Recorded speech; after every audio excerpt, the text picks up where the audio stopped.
Olá, amigos. No programa de hoje vamos conversar sobre o roteiro que eu fiz no sudoeste do Paraná, conversando com a imprensa, com prefeitos, lideranças políticas. Falo também do balanço das mortes no nosso estado em razão da gripe A. Falo de uma medida provisória escandalosa aprovada no Senado com 23 emendas contrabandeadas. Falo do marco regulatório lançado como um espetáculo em Brasília. A compra pelo governo brasileiro dos aviões caças e helicópteros. 31 bilhões de reais de gastos. Falo ainda sobre a reforma eleitoral em discussão no Congresso Nacional. Vamos ao programa.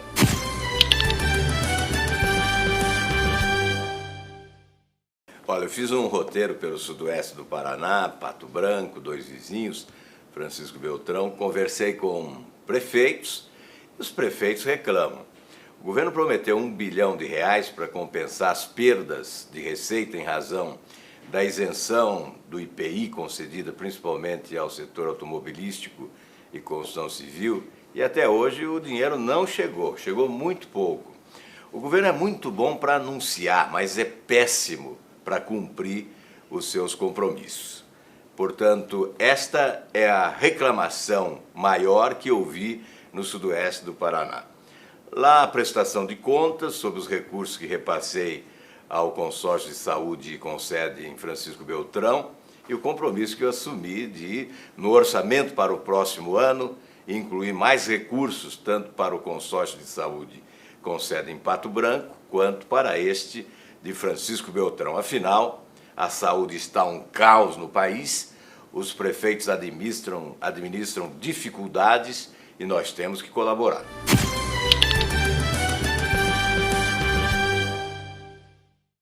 A Secretaria de Saúde do Paraná anunciou mais um balanço de mortes no estado em razão da gripe A. Já são 203 mortes. O Paraná é o recordista, infelizmente. Eu recebi uma mensagem de uma professora do oeste do Paraná reclamando do atendimento. Com 2 pessoas na família doentes, ela não conseguiu atendimento. No feriado, tudo estava fechado. É proibido ficar doente no feriado. Enfim, a saúde é um caos no Brasil. Infelizmente, essa é a constatação. E não é falta de dinheiro, não. O Banco Mundial revelou que é falta de competência, organização e é, sobretudo, consequência de desonestidade. Há desvio de finalidade, os recursos são muito mal aplicados. Lamentamos profundamente que a população do Paraná e do Brasil tenha que sofrer as consequências do descaso do governo num setor fundamental que é o de saúde. A saúde da população deveria ser sempre a suprema lei.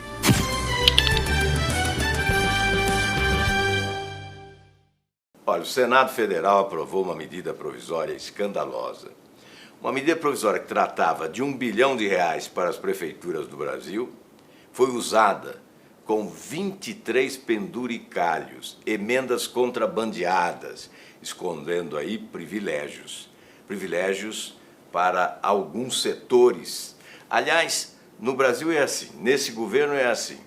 Grupos poderosos e organizados exercitam seu poder de pressão com muito lobby sobre o governo e sobre o Congresso e arrancam privilégios. Isso significa discriminação, porque e os outros? O que ocorre com os outros? Os mais frágeis, os aposentados, por exemplo.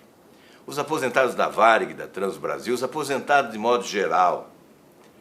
Pequenos agricultores, muitas vezes, são esquecidos, são abandonados.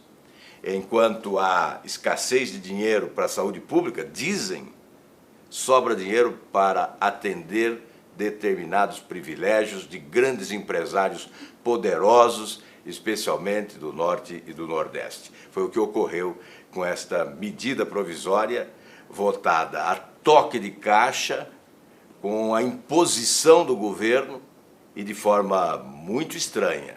Há objetivos escusos por detrás desta aprovação.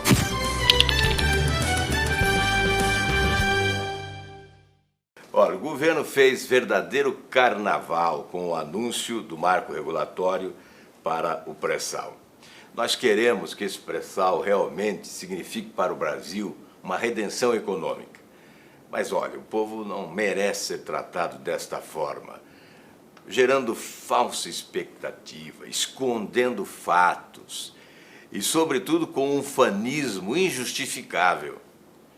O presidente da República, primeiro, ignora o passado de investimentos e de pesquisas realizadas. Mais de 30 anos de pesquisas para que chegássemos à descoberta. Aliás, o presidente Itamar Franco já poderia ter anunciado, não o fez, por responsabilidade. O presidente não diz que só por volta de 2020 ou além disso o país poderá obter os dividendos, os benefícios da exploração do pré-sal. Não fala também das enormes dificuldades, ainda não superadas. O país vai precisar de mais de 500 bilhões de dólares e precisa superar dificuldades tecnológicas para chegar até o pré-sal. Ainda uma incógnita, não se sabe ainda a dimensão deste patrimônio que está lá no fundo do mar. Portanto, está havendo muito carnaval, muita exploração política, tentativa de obter dividendos eleitoreiros, está havendo pouca sinceridade com o povo brasileiro a respeito desse assunto.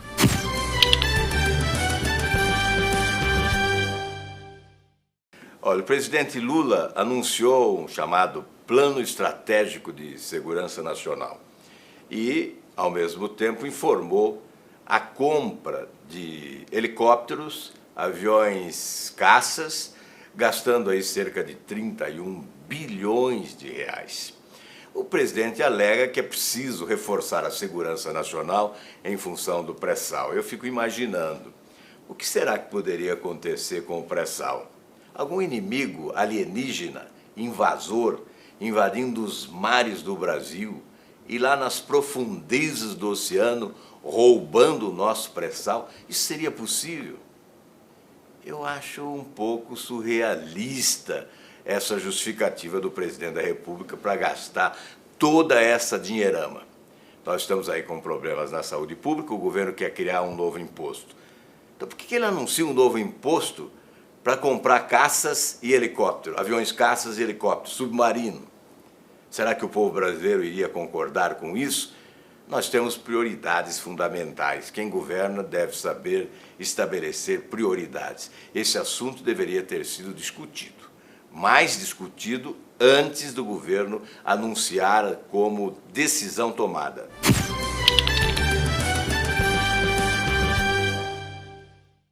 Olha, apresentei emendas à reforma eleitoral, uma delas eliminando restrições ao uso da internet na campanha eleitoral. Nada de censura prévia, total liberdade para opinião e crítica. Acho que nós temos que correr esse risco, é da democracia.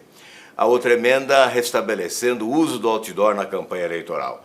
Acho que, ao contrário do que alguns imaginam, o outdoor reduz a influência do poder econômico na campanha. Prefiro o outdoor às placas, aos cartazes que sujam as cidades, dificultam a fiscalização e possibilitam, aí sim, o abuso do poder econômico.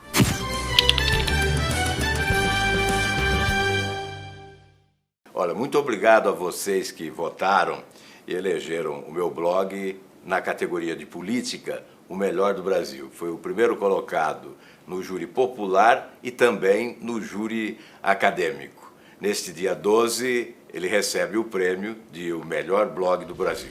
Participe do programa Paraná em Brasília Interativo. Você pergunta, o senador Álvaro Dias responde. Envie sua pergunta para o e-mail alvarodias@senador.gov.br ou pelo blog www.blogalvarodias.com. Paraná em Brasília Interativo com o senador Álvaro Dias. Se manifeste, pergunte, participe.